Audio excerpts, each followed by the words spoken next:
Smokers are a highly visible element in any of dozens of restaurants across the city, but that doesn't mean non-smokers are happy to share their airspace. You may be a non-smoker, but you're still inhaling that smoke, and it can do just as much damage for being a non-smoker as you were if you were a smoker. Whether they support that view or not, most smokers apparently choose not to think about the hazards of passive smoking. There are exceptions. 70-year-old smoker Bill McIntosh ducked outside to take a puff on his Christmas cigar. If people want to smoke, they can get up like I did and come outside and have a smoke, if you've got to have it. If Alderman Don Geddes' proposal were to be adopted, restaurant operators would have to enforce a smoking ban. It's not a job they relish. Kim Bigger says she has had patrons complaining about smokers, but is there much she can do? Not really. Ask them very nicely if they wouldn't mind not smoking, but you can't really ask them if they don't agree. Manager Damien Martin is definite. He says there's no way he'd support a ban on smoking. Sure, people have been smoking for years and years. It can be annoying to some that say it causes distress while you're eating. Sure, let's set up separate areas, give them a separate area, but we can't take it off them. They've been doing it for too long. I believe that the development at Gateshead is going to affect us very much at all. Thanks very much. That's great.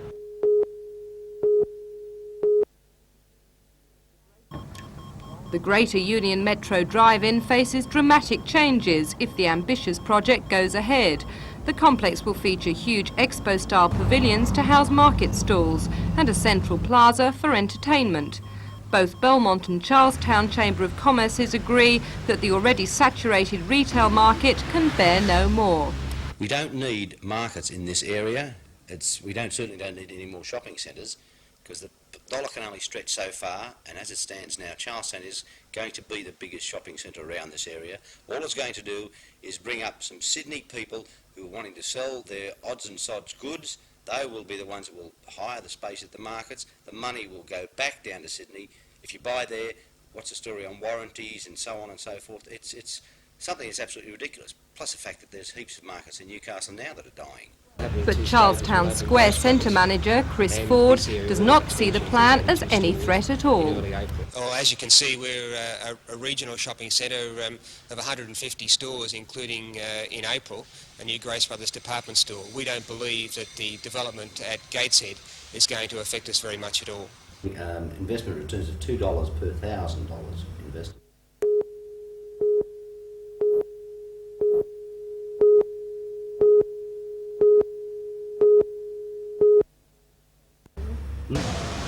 Standing on the cliff face, Father Nicholas blessed the wild surf before throwing the cross into the water, a tradition practised for many centuries throughout the world, and for more than 20 years in Newcastle, 10 young men dived for the sacred object. The swirling waters made the task difficult. The 25-year-old George Rafty eventually had the honour and the blessing. It means a year of luck. That's what basically it means. It means that you're going to have a great year, a year of luck, and I'm getting married this year in September, so it couldn't have come better, at a better time. It's great.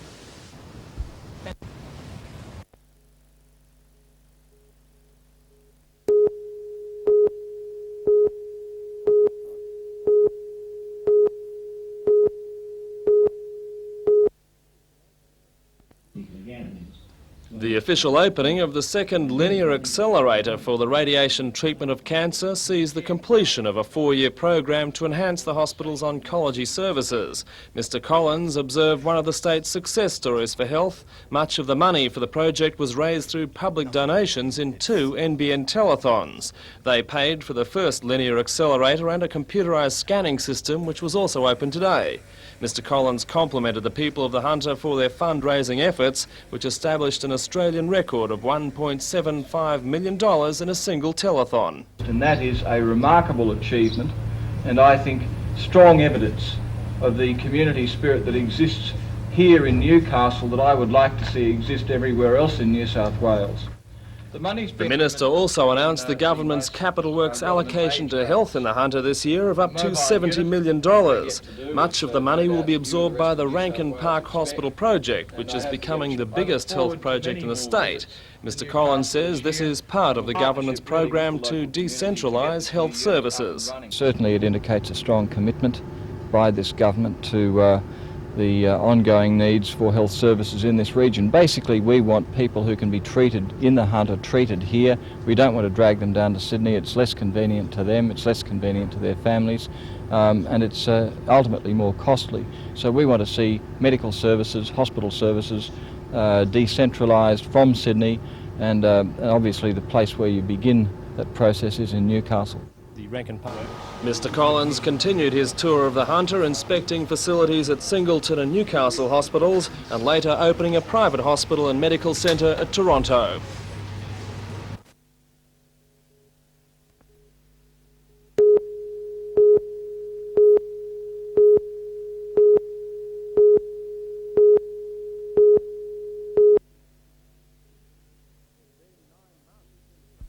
It's been 9 months since the murder of Riley Doring, but police still believe there are people here who could help them solve the crime. A dramatic reconstruction of events leading to the fatal bashing of the 76-year-old was televised on NBN last night. The entire sequence of Doring's movements on the night of April 20 were reenacted, from his drinks at the local pub to his walk along Maitland Road and eventual death in Webb Park. Likenesses of suspects were also presented in the hope of jogging someone's memory. Today, police said the program had its desired result. From about a dozen calls, police believe they have 8 strong possibilities. However, detectives say there are more people who could help. There probably is people here that do have information, but Mayfield's a funny area. I feel the people here are fairly apathetic, and unless the offence involves them personally, they don't really want to get involved. The inquiry continues as more clues are uncovered, like this sandal found at the scene, which left numerous prints around the body.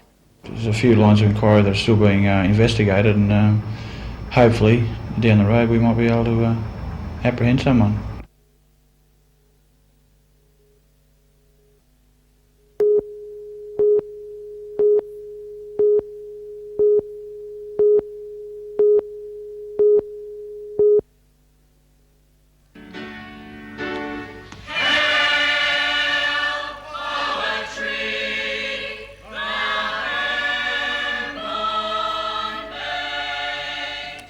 The Laycock Street Theatre is a 40-year dream come true for the Gosford Musical Society.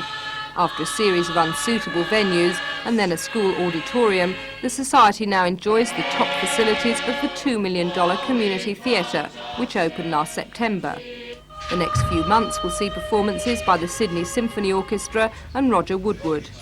Tonight's operetta promises to be 1,200 cc's of high-tech entertainment, with pirates zooming onto stage on motorbikes to meet their maidens, fashionable ladies of the 80s. The professionally designed sets are so large that they are unsuitable for any other venue on the Central Coast. It's an attempt on the part of the cast and the society in general and the director to update the traditional GNS production of pirates, and so we've made bikies and modern police, so on.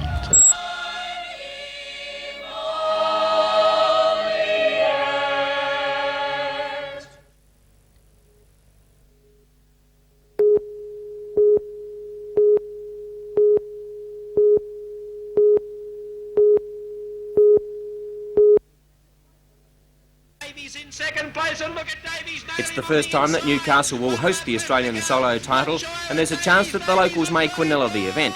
Stephen Davies, the current New South Wales champion, and Cessnock's Chris Watson are both in great form. Davies has returned from a season in the English League where he gained valuable experience. For all riders, it's the first step on the way to the World Championship. This stage in Australia, it's the main event, first stage of the World Championship rounds. I'm hoping to win it, to progress onto the World Final, which is a long stage. I think we've got another 5 qualifying rounds to go through, and this is the first one. I've got as good a chance as anybody at the moment. I'm riding confident, and things are looking good. Chris Watson is a real hard charger who gives 120% every time he hits the track, but he recognises Davies as his main opposition. Oh, definitely Stephen. He's been here since I have. Phil Crump, this man, has won many Australian titles, so he's very experienced. Originally from Queensland. A young rider, Craig Boyce from Sydney, is going extremely well. So make a few starts and hopefully win a few races. On a home track, Steve and I and a couple of other riders who have ridden a lot should have a good advantage. Both Watson and Davies will start warm favourites to take out the Australian Pairs Championship on Sunday night.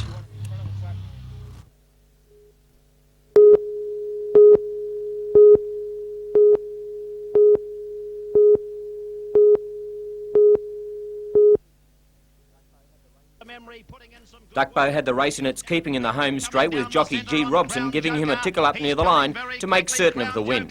Duckbow in front, Robson could hear him coming, and Duckbow accelerated and kicked and won by 2 lengths. But then, without any warning at all, Tony Cavello's mount, Fortified, veered towards the outer rail. Staggering as he went, Fortified suddenly collapsed near the fence and died. Cavello was able to jump clear in a fashion from the horse, and he escaped injury.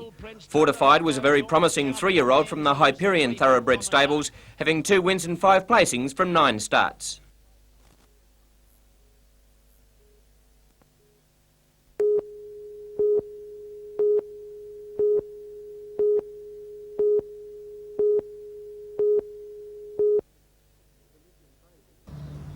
The missing baby, Naomi Kuznick, is just 12 days old, and today her parents and their friends were visibly shocked by her disappearance.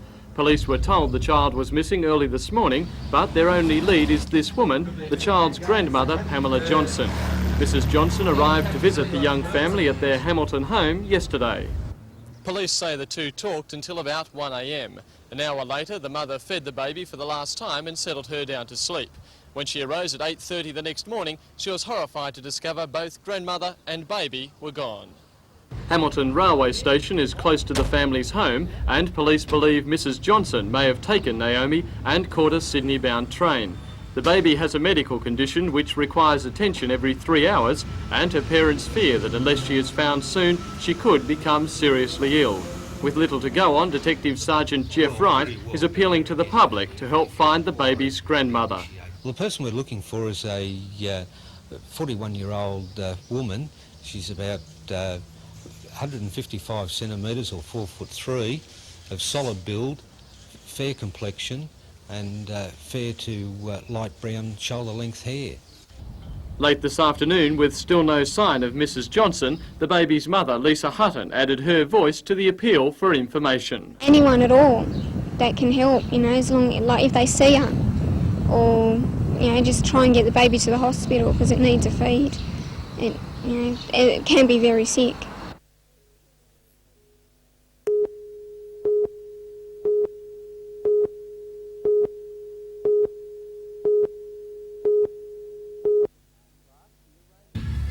Last year, rain spoiled the party, but today's clear sky welcomed a good crowd of children and their parents. The emus were popular, but Lady Sarah, one of Blackbutt's koalas, stole the show, handling all the attention like a pro. The Chinese lion was also there, but for our national birthday, the Australian theme was popular, with some vivid reminders of life 200 years ago. Must be tough paper, that.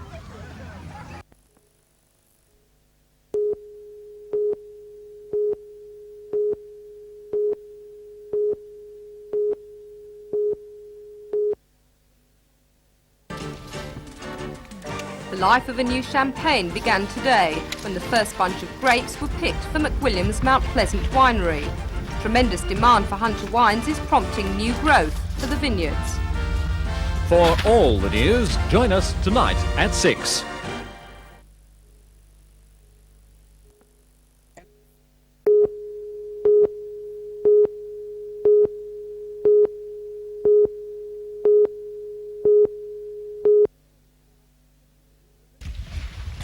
It was an early start for the McWilliams team. Not only were they picking from dawn today, but the vintage began 2 weeks earlier than previous years. Weather conditions over the past few months promise perfect Pinot Noir grapes, with a fine balance of acidity, flavour and sugar content. These grapes may be blended with Chardonnay, or may even form McWilliams' first Pinot Noir champagne. Either way, the juice from these grapes will not be bubbling in your champagne flute until at least 1993. Tremendous demand for Hunter wines has forced the price of grapes up by nearly 30%, and it looks as though this will be reflected in wine prices by the end of the year. But McWilliams is among many wineries who are increasing and improving their vineyards in a bid to match demand. Secretary of the Hunter Valley Vineyard Association, Barry Shields, said this must be the trend for the future. So we are looking at making much use as we can of the top quality premium wines that we produce from this area. That seems to mean an increase in planting of wines in the Hunter Valley, making as much use as we can of existing vineyard land, and we're looking at better quality wines for that world marketplace. At the moment, supply and demand isn't matching up, and this is pushing the...